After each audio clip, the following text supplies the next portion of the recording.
ಸಾವಿರಾರು ಜನ ರೌಡಿಗಳನ್ನ ಸಾಕ್ತಾ ಇರೋ ಕ್ರೂರಿಗಳ ಗುಂಪು. ಸರ್, ನಿಜ ಹೇಳಬೇಕು ಅಂದ್ರೆ ನಮ್ಮನ್ನ ಸರ್ಕಾರ ಆಳ್ತಾ ಇದೆ, ಆ ಸರ್ಕಾರನ ಆ ಗುಂಪು ಆಳ್ತಾ ಇದೆ. ಏನ್ ನಂಬೋದಕ್ಕೆ ಅಸಾಧ್ಯವಾದ ವಿಷಯ ಹೇಳ್ತಾ ಇದ್ದೀರಿ? ಹೌದು, ನಂಬೋದು ಕಷ್ಟ, ಆದ್ರೆ ಸತ್ಯ. ಬೆಂಕಿ ಬಿದ್ದ ವಾಲ್ಮೀಕಿ ನಗರ ಜಾಗ ನ್ಯಾಯವಾಗಿ ಸರ್ಕಾರಕ್ಕೆ ಸೇರಿದ್ದು. ಅದನ್ನ ಆ ಗುಂಪಿನ ಲೀಡರ್ ಎಷ್ಟೋ ವರ್ಷಗಳಿಂದ ಆ ಜಾಗನ ಕೊಂಡ್ಕೊಂಡಂಗೆ ಕಾಗದ ಪತ್ರಗಳನ್ನ ಮಾಡ್ಕೊಂಡು ಈ ಕೋಟ್ಯಾಂತರ ರೂಪಾಯಿ ಮತ್ತೊಬ್ಬರಿಗೆ ಮಾರ್ತಾ ಇದ್ದಾನೆ ಸರ್. ಯಾಕೆ ಆ ಗುಂಪನ್ನು ಎದುರಿಸೋದಕ್ಕೆ ಯಾರೂ ಇಲ್ವಾ? ಇಷ್ಟ ದಿನ ಇರ್ಲಿಲ್ಲ, ಈಗಂತ ತಾಕತ್ತಿರೋ ವ್ಯಕ್ತಿಯೊಬ್ಬರು ನಂಗೆ ಸಿಕ್ಕಿದ್ದಾರೆ ಸರ್. ಯಾರು? ನೀವೇ. ನಾನಾ? ಹೌದು ಸರ್. ಅವ್ರು ಮಾಡೋ ಅಮಾನುಷ ಕೃತ್ಯಗಳನ್ನ ನೋಡಿ ರೋಷ ತಡಿಲಾರ್ದೆ ಅವ್ರ ಬಗ್ಗೆ ಎಲ್ಲ ಡೀಟೇಲ್ಸ್ ಕಲೆಕ್ಟ್ ಮಾಡಿ ಫೈಲ್ ನ ರೆಡಿ ಮಾಡಿದೆ ಸರ್ ನಾನು. ಆದ್ರೆ ಇನ್ ಪಬ್ಲಿಷ್ ಮಾಡಕ್ ಯಾರೋ ಮುಂದೆನೆ ಬರ್ತಾ ಇಲ್ಲ ಸರ್. ಯಾಕೆ? ಆ ಜನಗಳನ್ನ ಅಕಸ್ಮಾತ್ ಎದುರಾಕೊಂಡ್ರೆ ಅವ್ರನ್ನ ಅವ್ರು ಉಳಿಸೋದಿಲ್ಲ ಅಂತ ಹೆದರ್ಸ್ತಾರೆ sir. Pen is mightier than sword ಅಂತ ಹೇಳ್ತಾರಲ್ಲ ಸರ್, ಅವ್ರ ಗನ್ ಮುಂದೆ ನಮ್ ಪೆನ್ಗಿಂದೆಲ್ಲ ಕೆಲ್ಸಕ್ಕೆ ಬರೆದ ವಿಷಯಗಳು ಸರ್.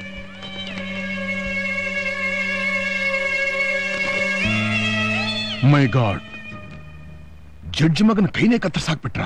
ಹೌದು ಸರ್, ಕೈ ಹೋದ್ರೂ ಪರವಾಗಿಲ್ಲ, ಮಗ ಬದುಕಿದ್ರೆ ಸಾಕು ಅಂತ ಜಡ್ಜು ತಪ್ಪು ತೀರ್ಪನ್ನ ಕೊಟ್ಟು ನಿಜವಾದ ಕೊಲೆಗಾರನ್ನ ಬಚಾವ್ ಮಾಡಿದ್ರು ಸರ್.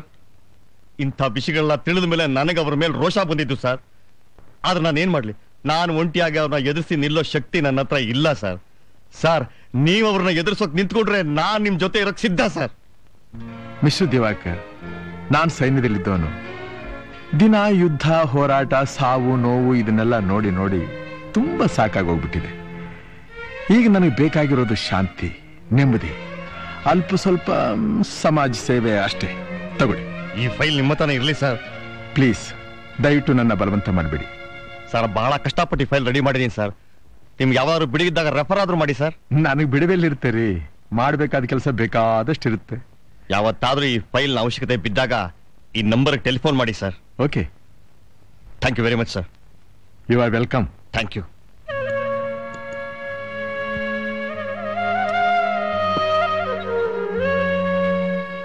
ತಿನ್ನು ಮರಿ, ನೀನು ನಮ್ಮ ಪಾಪು ಇದ್ದಾಗೆ.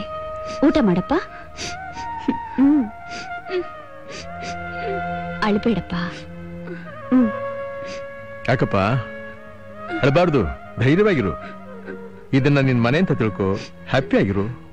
ನೋಡು, ಅವನ್ನ ನಿನ್ ತಮ್ಮ ಅಂತ ತಿಳ್ಕೊ, ಅವ್ರನ್ನ ನಿನ್ ತಾಯಿ ಅಂತ ತಿಳ್ಕೊ. ನಿನ್ನ ಸ್ಕೂಲ್ಗೆ ಸೇರಿಸ್ತೀನಿ, ಓದಿ ವಿದ್ಯಾವಂತನಾಗು. ಡ್ಯಾಡಿ, ಅಪ್ಪು ಹತ್ರ ನಾನು ಹೊತ್ಬಿಡ್ತೀನಿ. ಅಪ್ಪು ಊಟ ಮಾಡಿದ್ರೇನೆ ನಾನು ಊಟ ಮಾಡೋದು. ಅಪ್ಪು, ನಾಳೆ ನನ್ ಬರ್ತೆ ಅಲ್ವಾ? ನೀನ್ ನಗ್ತಾ ನಗ್ತಾ ಇರ್ಬೇಕು. ಎಲ್ಲಿ ಸ್ವಲ್ಪ ನಗು. Good good.